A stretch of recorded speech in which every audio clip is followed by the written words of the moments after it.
वेल, main reason तर lifestyle मॉडिफिकेशनच आहे. ज्याच्यामध्ये आपण बघतोय की आजकाल सिडेंटरी लाईफस्टाईल आहे. फार चालणं फिरणं काय नाही तो आहे. वाढत आहे. सर आपण जर बै बघितलं तर आजकाल फिट असणाऱ्या व्यक्तींना देखील हार्ट अटॅक येत आहे. म्हणजे आपण म्हणतो हं, की आपली लाईफस्टाईल चेंज झाली आहे. हं, फूडचा इंटेक जो आहे तो आपण बाहेरचा जंक फूडचा इंटेक वाढला आहे. हृदयविकाराचं. पण म्हणून हार्ट अटॅक त्याच्यामध्ये येतात. कधी-कधी मग जेनेटिक्स असू शकतं. ओव्हर एक्झर्शन करत असतील, जास्त वेळ काम करत असतील, जिममध्ये ओव्हर एक्झर्ट करत असतील. अ, आठवड्यातून एकदा किंवा महिन्यातून एकदा दोनदा डीप फ्राईड वगैरे दिलं तर ठीक आहे. पण रेग्युलरली जर तुम्ही देत असाल तर ते ऑब्व्हियसली चुकीचं आहे. मला वाटतं पॅरेंटल एज्युकेशन म्हणजे पालकांचं एज्युकेशन या बाबतीत आणि विद्यार्थ्यांचं असं दोन्ही सोबत केलं तर नक्कीच फरक पडेल. तर स्ट्रेस मॅनेजमेंट आपण कसं करायला पाहिजे की जेणेकरून आपण पुढे जाऊन कुठल्या आजाराचे हृदयविकारच म्हणा किंवा बाकीचे आजार देखील त्यामुळे उद्भवतात. सगळ्यात पहिलं तर मी म्हणेल स्मोकिंग तर 100% थांबवावं. ड्रिंकिंग पण थांबवावं. कारण eventually it damages your body. किंवा इतर काही व्यसनं असतील त्यांची गरज भासत नाही. जिम करणं, त्याने पण आपले एंडॉर्फिन्स वगैरे सिक्रेट होतात. तुम्ही व्यायाम केल्याने, कार्डिओ केल्याने. मित्रांनो, हार्ट अटॅक म्हटलं की आपल्यासमोर 50 ते 60 वर्षाची वयस्कर माणसं येतात. परंतु आज तशी परिस्थिती राहिलेली नाहीये. आज आपण बघितलं तर 25 वर्षाचे तरुण, 30 वर्षाचे व्यावसायिक, 35 वर्षाचे फिट असणारे व्यक्ती देखील हार्ट अटॅकचे शिकार होताना आज आपण बघतोय. परंतु हे सगळे बदल आपल्या शरीरात का होत आहे? आपण म्हणतो ट्रेस आहे, आपण म्हणतो बाहेरचे जंक फूड खातोय म्हणून हे होतंय, आपण म्हणतो झोप नाही त्यामुळे होतंय, तर काही लोक असंही म्हणतात की व्यायाम करायला वेळ नाही म्हणून हे होतंय. परंतु आपल्या शरीरात हे बदल का घडतायत? तसेच आपण म्हणतो ईसीजी नॉर्मल आहे म्हणून आपलं हृदय जे आहे ते खूपपणे सुरक्षित आहे.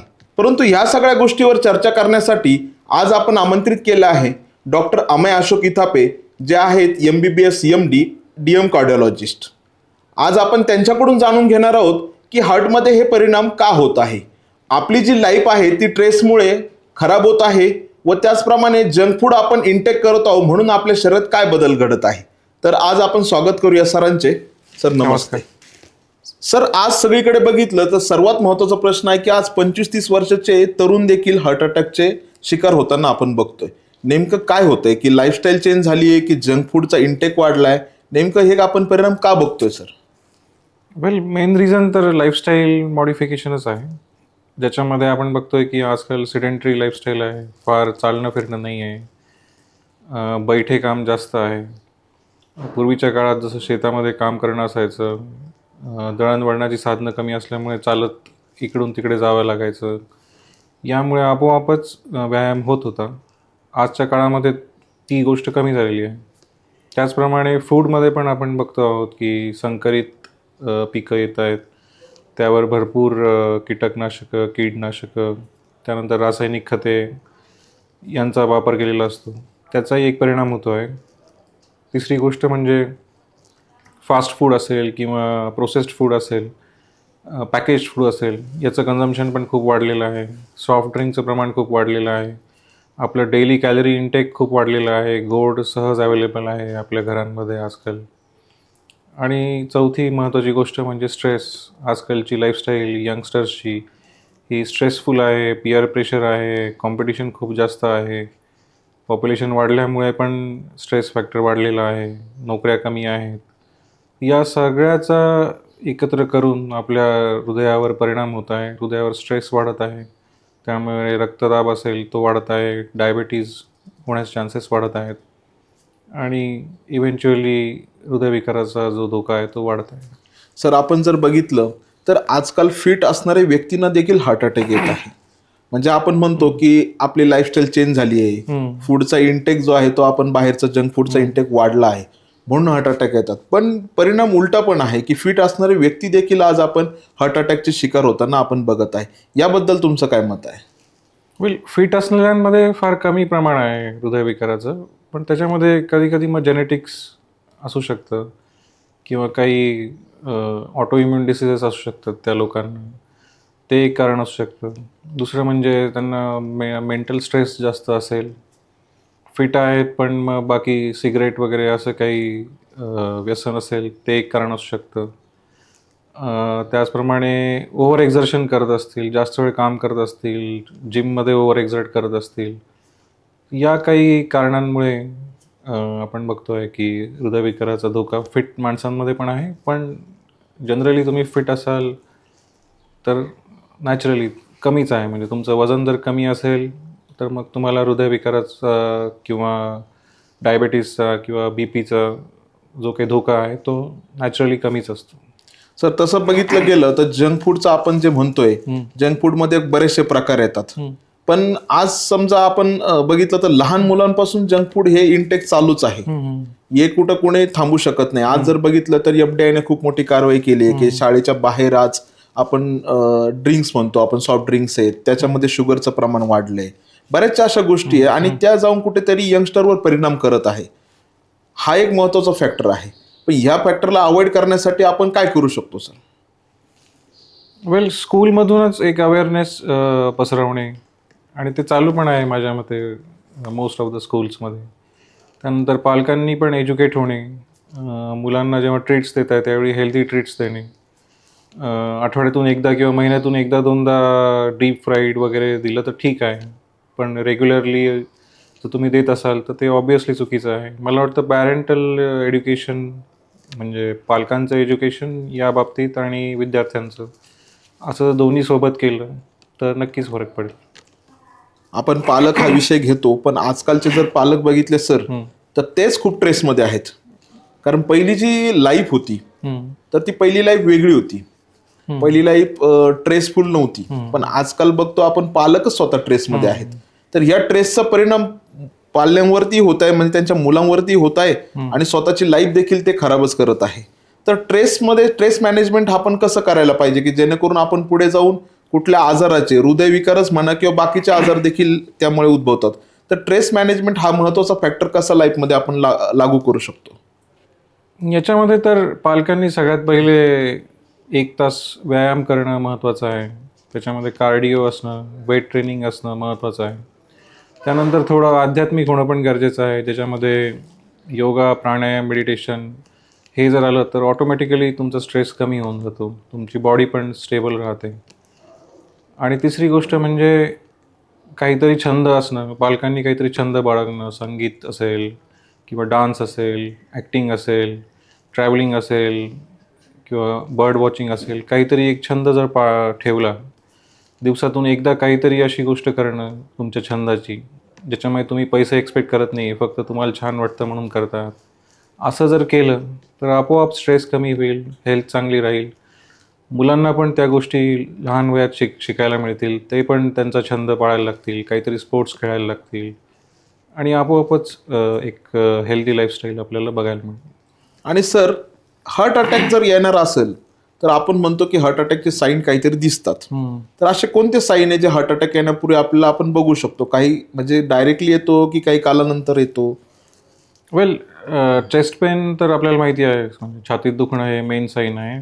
त्याआधी तुम्हाला खूप दम लागणं, अचानक खूप धाप लागणं, खूप घाम येणं, काही पेशंट्समध्ये ॲसिडिटी होणं, घशामध्ये दुखणं, हनवटीजवळ दुखणं, पाठीमध्ये दुखणं किंवा लेफ्ट हँड दुखणं, हे काही इतर सिम्पटम्स बघू शकता तुम्ही.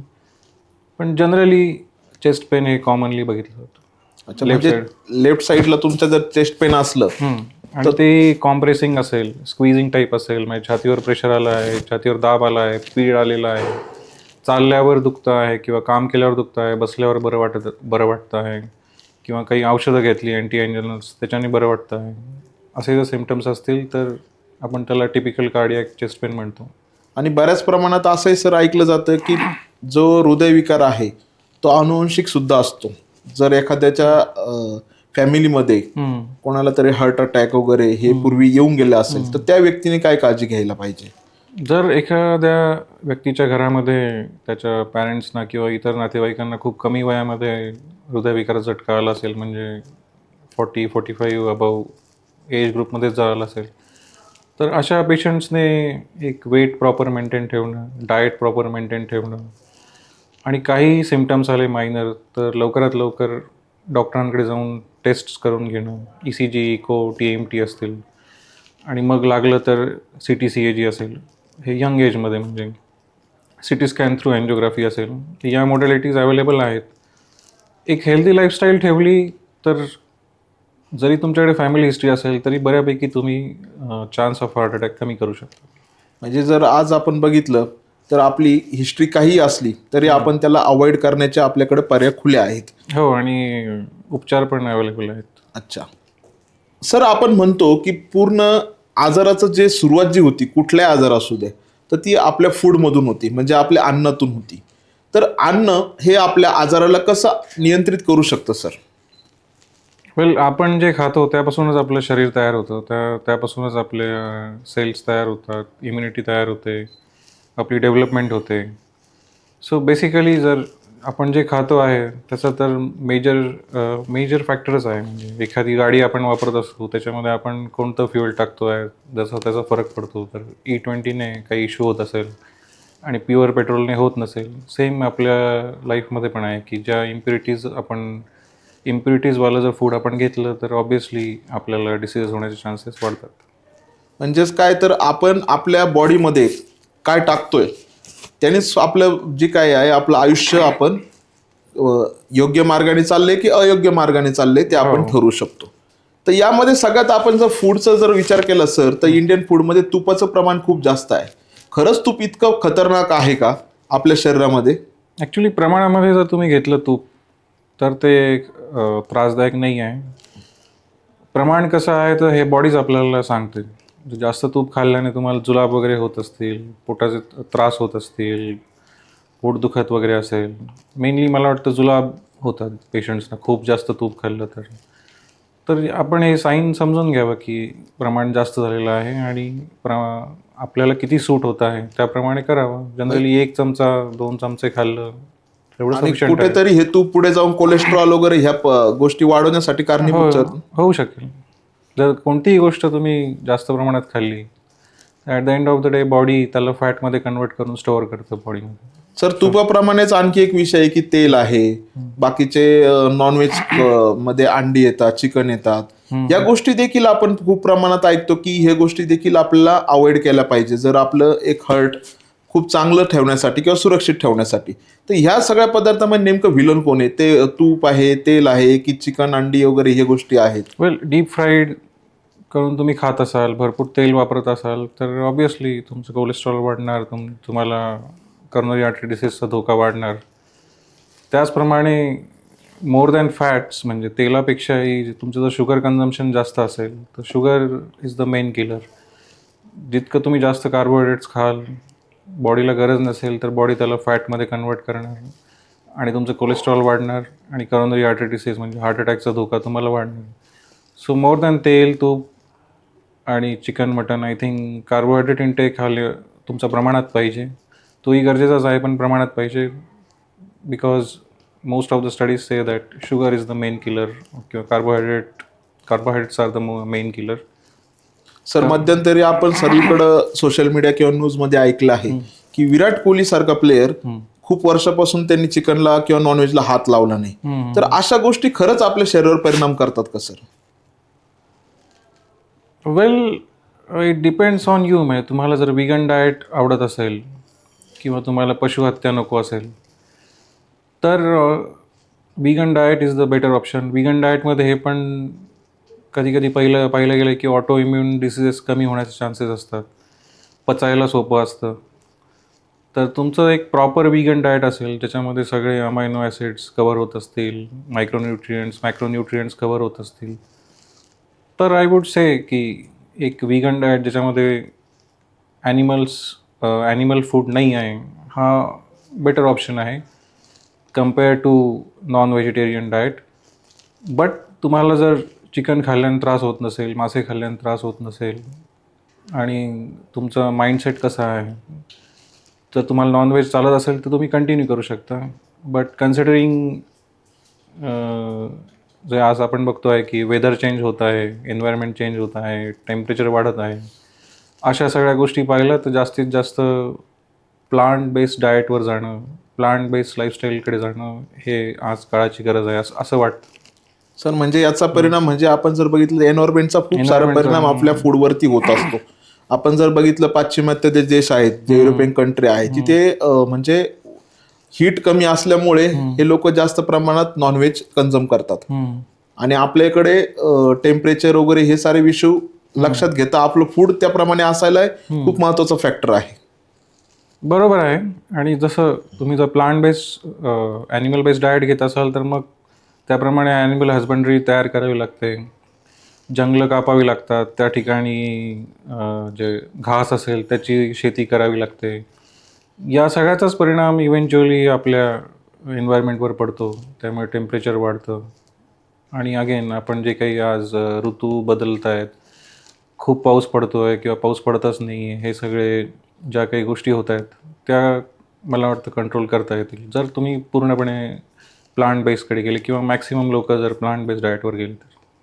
सर आणखी एक खूप मोठा आपण परिणाम आज बघतोय की ड्रिंक्सचा, सॉफ्ट ड्रिंकचा. लहान मुलांच्या आहारामध्ये आपण सॉफ्ट ड्रिंक, चिप्स म्हणजे आपण हे पदार्थ खूप बघतोय. पण याचा परिणाम जाऊन कुठेतरी उद्या भविष्याच्या पिढीवर होईल का? नक्कीच होईल. आता मिलेनियल्समध्ये जर समजा डायबिटीसचं प्रमाण वाढलेलं असेल किंवा हायपरटेन्शन असेल तर कुठेतरी लहान असताना त्यांनी कन्झम्पशन ऑफ सॉफ्ट ड्रिंक्स किंवा चिप्स असेल, डीप फ्राईड फूड असेल, पॅकेज्ड फूड असेल त्याचाच परिणाम आहे तो की आता कारण त्या वयात काहीच लक्षात येत नाही, त्या वयात काही सिम्पटम्स नसतात, डिसीज डायग्नोजही होत नाही, डिसीजचे काही साईन सिम्पटम्सही नसतात. पण इव्हेंच्युअली पुढे जाऊन आपण जसं म्हणतो की 20व्या वर्षात आपण काय केलं त्याचे परिणाम 40व्या वर्षात दिसतील, तर तसं पुढे जाऊन होईलच. म्हणजे आज जरी दिसत नसले, आजही आपण किती तरुण जर म्हणत असले की आम्ही निरोगी आहोत, आम्ही फिट आहोत, पण याचे परिणाम आपल्याला लॉंग टर्ममध्ये बघायला भेटतील. जसं आज आपण म्हणतो की आज खाल्ल्याचे परिणाम आपल्याला 10-20 वर्षानंतर बघायला भेटतील. तसंच आहे, आज किती फिट असलेला माणूस पुढे निरोगी राहीलच याची शाश्वती नाही आहे.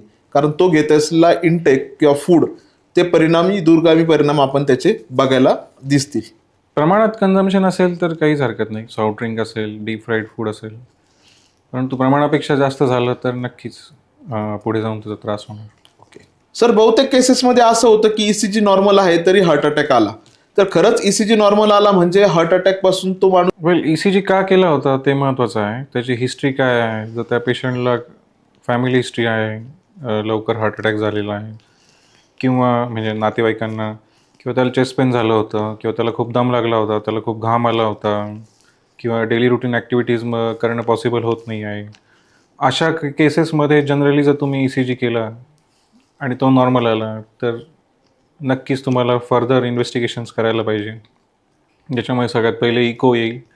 इकोही नॉर्मल आला तर मे बी ॲट रेस्ट आपल्याला हार्टमध्ये काही चेंजेस दिसत नाही, तर अशा पेशंटने ट्रेडमिल टेस्ट असेल, ट्रेडमिल टेस्ट पॉसिबल नसेल तर मग डोबिटामिन स्ट्रेस इको वगैरे या बाकीच्या ज्या टेस्ट आहेत त्या करून घेणं गरजेचं आहे.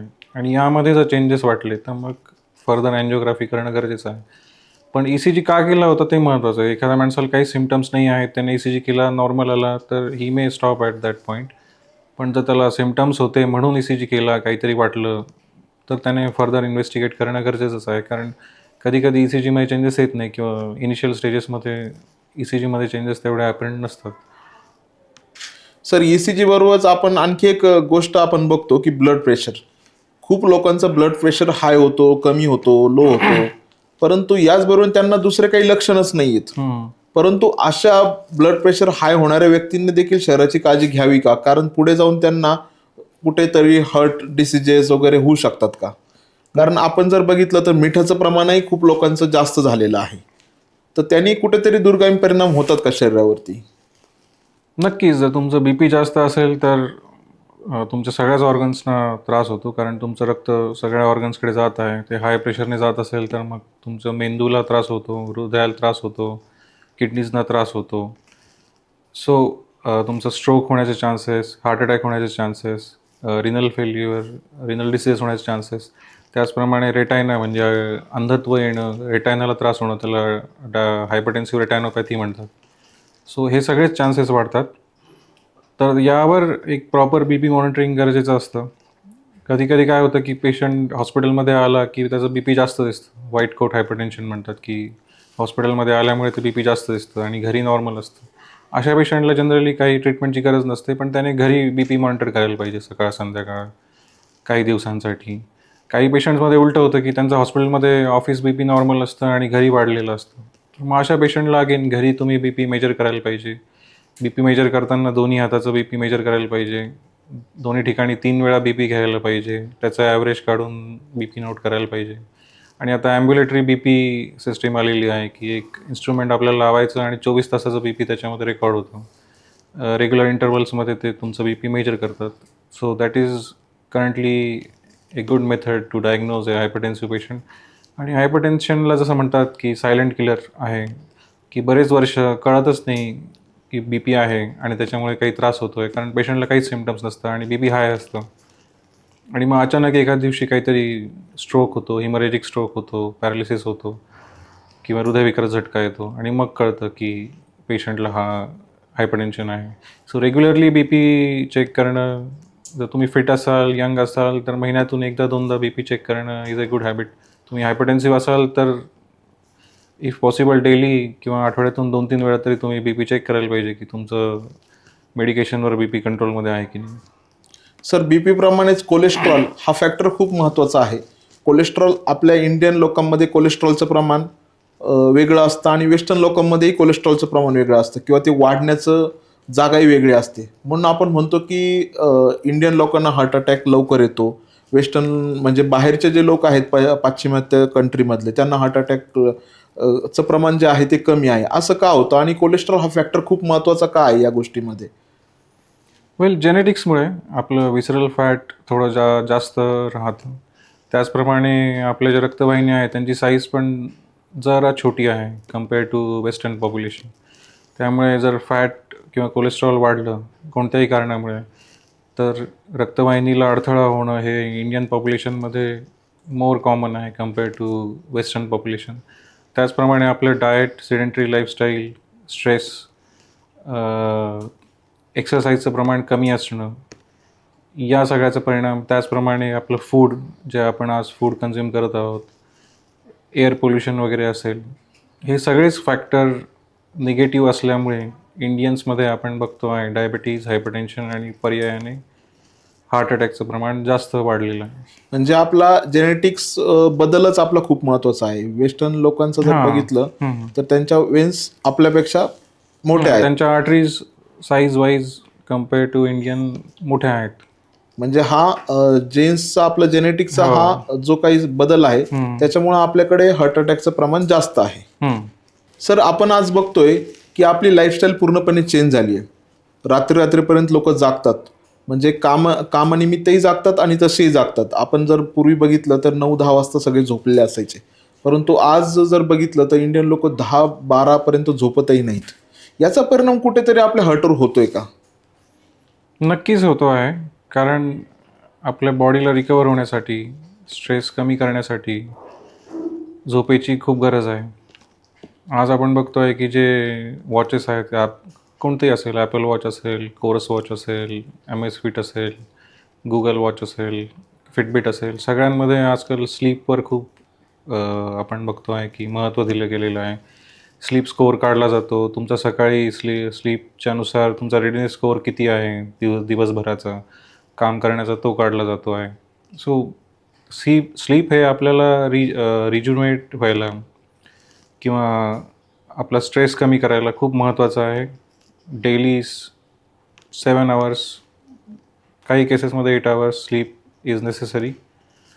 दुसरी गोष्ट, आजकाल लोक खूप वेळ जागत आहेत, तर त्याचं कारण अगेन त्यांना स्ट्रेस आहे, पिअर प्रेशर असेल, कामाचं टेन्शन असेल, त्यामुळे जागत असतील. दुसरी गोष्ट, आता आपले श्रम कमी झाले आहे, शारीरिक श्रम. पूर्वी लोक शेतामध्ये काम करायचे, अगेन जसं मी सांगितलं की एका ठिकाणून दुसऱ्या ठिकाणी जायला सायकल किंवा चालायचे, त्यामुळे आपोआपच त्यांची एनर्जी ही वापरली जायची आणि मग रात्री आपोआपच झोप यायची. जसं काही जणांनी म्हटलं आहे की तुम्ही जर दिवसभर गुलामासारखं काम केलं तर तुमची झोप राजासारखी असेल, आणि तुम्ही दिवसभर राजासारखं काम केलं तर तुमची झोप गुलामासारखी असेल. सो तो एक फॅक्टर आहे. दुसरी गोष्ट, कधीकधी स्क्रीन ॲडिक्शनमुळे पण लोक किंवा डूम स्क्रोलिंगमध्ये पण अडकून जातात, त्याच्यामुळे पण झोपायला उशीर होतो आहे. तुम्ही जर स्क्रीन रात्री बघत राहिले, झोपण्याच्या 1 तास आधी, जसं जे काही विद्वान आहेत ते म्हणतात की 1 तास आधी तुम्ही स्क्रीन बघायचं बंद करायला पाहिजे. सो जर स्क्रीनमुळे तुम्हाला अगेन परत तुम्हाला ब्रेनला ॲक्टिवेशन मिळत असेल, डोपामिन सिक्रेट होत असेल, तर मग झोप लागायला परत प्रॉब्लेम होतो. म्हणजे आपण जर बघितलं तर स्क्रीन टाइम हा आपला झोपेच्या 1 तासाच्या अगोदर नकोच आहे. बरोबर. त्याने आपल्याला शरीरावर खूप दूरगामी परिणाम बघायला मिळतात. हो. म्हणजे आपण ट्रेस म्हणतो, स्लीप म्हणतो, हे फॅक्टर खूप महत्वाचे आहे. आपण जर बघितलं सर तर आजकाल ट्रेस हा फॅक्टर लहान मुलांपासूनच सुरू झालेला आहे. त्यांना हो. टेन्शन हा प्रकार खूप आहे. कोणाला आर्थिक टेन्शन आहे, कोणाला काही फॅमिली टेन्शन आहे, तर कोणाला अभ्यासाचं देखील टेन्शन आहे. परंतु या सगळ्याचा परिणाम आपल्या हेल्थवर होतो हे कुठंतरी जाणून बुजून आज लोक दुर्लक्ष करत आहेत. बरोबर. तर आणखी एक गोष्ट सर, जर एखाद्या रुग्णाला किंवा आपण व्यक्तीला म्हणूयात हार्ट अटॅक आला तर पहिल्या 10 मिनिटात कोणती काळजी आपण घेतली पाहिजे किंवा कोणती ऍक्शन आपण घेणं गरजेचं आहे? पण त्याला हार्ट अटॅक आला हे कसं कळेल की त्याला लेफ्ट साईडला टिपिकली पेन होऊ शकतो, त्यानंतर या हाताला त्रास होईल, डाव्या हाताला, कधी कधी बॅक साईडला पेन होईल, इकडे वरती चिनमध्ये पेन होईल, कधी कधी पोटामध्ये पण दुखतं, काही पेशंट्सना फक्त ॲसिडिटीच होते, घाबरल्यासारखं होतं, खूप घाम येतो. असे जर तुम्हाला सिम्पटम्स आले असतील तर सगळ्यात पहिले तुम्ही बसून घ्यायला पाहिजे, फार एक्झर्शन करायला नको, रेग्युलर ॲक्टिव्हिटीसुद्धा तुम्ही थांबवायला पाहिजे. त्यानंतर तुमच्याजवळ कोणी असतील तर त्यांना इन्फॉर्म करायला पाहिजे की मला असा असा त्रास होतो आहे. मग ते हेल्थ प्रोफेशनल, ॲम्ब्युलन्स वगैरे बोलवतील आणि अशा पेशंटला लवकरात लवकर शिफ्ट करायला पाहिजे. म्हणजे घरात गाडी असेल तर पटकन गाडीमधून शिफ्ट करायला पाहिजे, फार त्रास होत नसेल तर. जर खूप त्रास होत असेल तर ॲम्ब्युलन्समध्ये स्ट्रेचरवर टाकूनच न्यायला पाहिजे. कारण कधी कधी असं बघितलं गेलं की त्यावेळी पण चालण्यामध्ये जिने चढून गेले, जिने उतरले आणि मग अजून त्रास वाढला. सर असं लवकरात लवकर तुम्ही इमर्जन्सीला कॅज्युअल्टीमध्ये हॉस्पिटलमध्ये जाऊन दाखवायला पाहिजे, लवकरात लवकर ECG करून घ्यायला पाहिजे.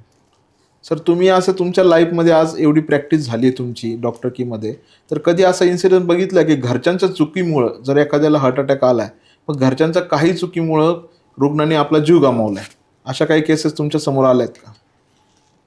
वेल नॉट एक्झॅक्टली, पण काही पेशंट्समध्ये समजा छातीमध्ये दुखत आहे तर त्याला पेन किलर दिलं गेलं, एखाद्याला ॲसिडिटी खूप झाली आहे पण छातीमध्ये प्रेशर पण आहे, मग त्याला अँटॅसिड वगैरे दिलं गेलं आणि 1 दिवस थांबून घेतलं गेलं.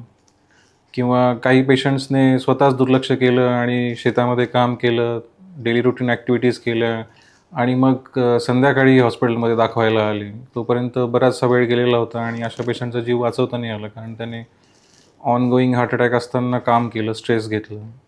सो अशा केसेसमध्ये आय कॅन से की सिम्पटम्सकडे दुर्लक्ष केल्या गेल्यामुळे पेशंटचा जीव वाचवता नाही. सर आणखी एक महत्त्वाचा फॅक्टर जर आपण तरुण मुलांना जर बघितलं तर आज ते व्यसनेच्या आहारी गेलेले आपण बघतो. स्मोकिंग म्हणा, ड्रिंकिंग म्हणा.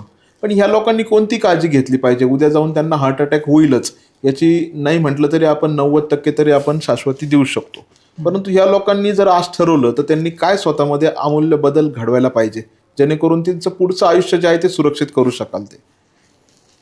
वेल बेस्ट ऑप्शन आहे की स्मोकिंग आणि ड्रिंकिंग थांबवावं. सगळ्यात पहिलं तर मी म्हणेल स्मोकिंग तर 100% थांबवावं, ड्रिंकिंग पण थांबवावं कारण eventually it damages your body. आणि इतर गोष्टींमध्ये तुम्ही सहभाग घ्यायला पाहिजे, म्हणजे थोडं सोशल होणं, लोकांना जाऊन भेटणं, काहीतरी स्पोर्ट्स खेळणं, काहीतरी छंद बाळगणं, डान्सिंग असेल किंवा ट्रॅव्हलिंग असेल, या सगळ्या गोष्टी केल्या तर आपोआपच स्ट्रेस कमी होतो आणि स्मोकिंग, ड्रिंकिंग किंवा इतर काही व्यसनं असतील त्यांची गरज भासत नाही. जिम करणं, त्याने पण आपले एंडॉर्फिन्स वगैरे सिक्रेट होतात तुम्ही व्यायाम केल्याने, कार्डिओ केल्याने. सो या सगळ्यांचं जर व्यसन लावलं किंवा तुम्ही एक्सरसाइजमध्ये तुम्ही जास्त इन्व्हॉल्व झाले, आध्यात्मिक झाले, कोणी तुमचे चांगले गुरु असतील त्यांच्याकडे जाऊन संदेश घेणं, ते जे लाईफस्टाईल सांगत आहेत ते फॉलो करणं, या सगळ्यांनी व्यसनामधून असेल व्यसन तर बाहेर येणं इझी आहे. म्हणजे कुठेतरी सर हॅपीनेस खूप इम्पॉर्टंट आहे आयुष्यामध्ये. जर आपल्याला ह्या डिसिजेसपासून वाचायचं असेल तर आयुष्यात हॅपीनेस हा असायलाच हवा. सगळ्यांचं गोलच हे असतं ना आपलं की आपण हॅपी असावं. सो त्यासाठी तर हे सगळ्या गोष्टी तुमचं शरीर सुदृढ असणं गरजेचं आहे, मन सुदृढ असणं गरजेचं आहे आणि मग त्यासाठी तुम्ही आध्यात्मिक असणं आणि त्याचप्रमाणे एक सायंटिफिक अप्रोचने पण हेल्दी राहणं गरजेचं आहे. सर धन्यवाद, तुम्ही खूप सारी अमूल्य माहिती दिली आणि आमच्या प्रेक्षकांनाही खूप साऱ्या गोष्टी आज समजल्या असतील जेणेकरून ते पुढे सुरक्षित राहण्यास त्यांना मदत होईल. सर, तुमचा अमूल्य वेळ दिल्याबद्दल तुमच्या मनापासून धन्यवाद. Thank you sir, thank you.